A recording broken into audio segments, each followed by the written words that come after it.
Welcome to the program. Today is March 18th, 2026, and we are looking at a global economy that feels like it's being pulled in two directions at once. On one hand, we've spent the last year watching Brent crude prices soften, averaging about $69 a barrel in 2025, and even projected by the World Bank to drop to $60 this year as Chinese demand cools.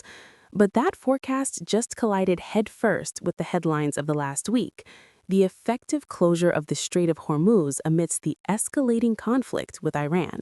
It's a classic geopolitical black swan event, though some would argue we've been watching the fuse burn for months. Ever since the strikes on Iran's nuclear facilities last June, the regional temperature has been at a boiling point. Now, with the strait restricted, we aren't just talking about a price spike, we're talking about a fundamental rupture in the global energy supply chain that was already reeling from the tariff whiplash of 2025. Exactly. From a data perspective, this couldn't happen at a more delicate time. Before this latest escalation, we actually saw global inflation finally closing in on central bank targets, projected to hit 2.6% globally. But the straight shock is what the BIS calls a cost-push shock. In their multi-sector models, energy shocks act like a supply-side hammer. It raises prices while simultaneously lowering domestic incomes and output. And let's look at the strategic cause of this trend. We are operating in what The Economist is calling the anything-goes era of American foreign policy. The current administration's deal-by-deal approach, like the recent $550 billion investment pact with Japan and the framework deal with Switzerland, has created a world where allies and adversaries alike are guessing what the next move is. Iran's choice of Mojtaba Khamenei as a successor has seemingly closed the door on a swift diplomatic end to the war, leading to this maritime blockade. It's a geopolitical move intended to leverage the one thing the global economy can't substitute overnight: oil. And the implications for global growth are stark. We were already looking at a modest slowdown to 2.6% growth for 2026. Now, recession risks are surging again. Even before the strait closure, Goldman Sachs had the U.S. recession risk at 45%. If we look at the BIS data on sectoral spillovers, an energy shock doesn't stay in the manufacturing or transport sectors. It bleeds into services, which account for nearly half of the output drop in major economies when tariffs or supply shocks hit. It's a double jeopardy scenario for emerging market economies. EMEs were actually a bright spot in late 2025, capitalizing on a risk-on rally in a softening US dollar, but they remain incredibly vulnerable to fluctuations in global financial conditions because of their shift toward bond market financing. If this oil shock forces the Fed to keep rates higher for longer to fight energy-driven inflation, we could see a massive duration risk hit those EME bondholders. That brings us to the potential risks, specifically for central banks. We're seeing a divergence in how informed households versus the general public perceive this. A massive BIS survey from April 2025 showed that households already overestimate inflation and loss of real wages. If energy prices skyrocket because of the strait, central banks face a look-through dilemma. Do they ignore the spike as a temporary supply disturbance, or do they hike rates to prevent inflation expectations from de-anchoring?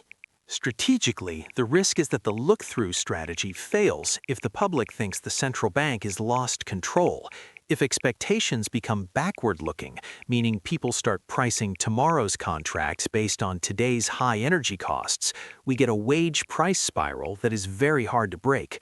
This is compounded by insider capitalism in the U.S., where firms are more focused on wrangling tariff exemptions and presidential goodwill than on absorbing costs through profit margins. So what are the possible future scenarios? Scenario 1 is what I'd call the resilient rerouting. We saw in 2025 that global trade benefited from front-loading and supply chain adjustments.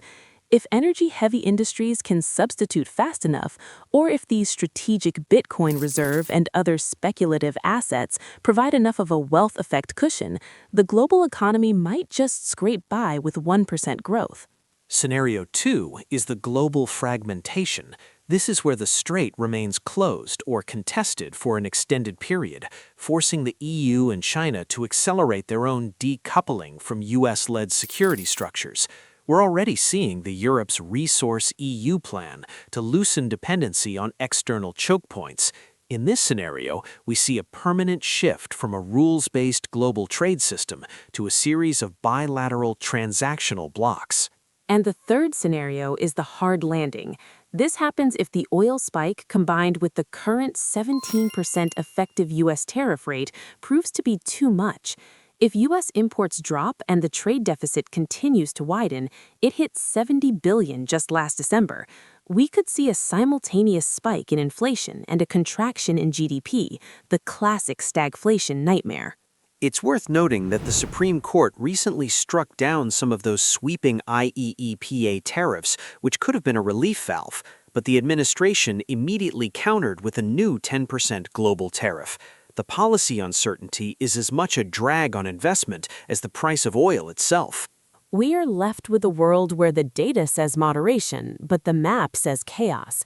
As we watch the tankers pile up outside the strait and the central bankers prepare for their next meetings, the margin for error has essentially disappeared.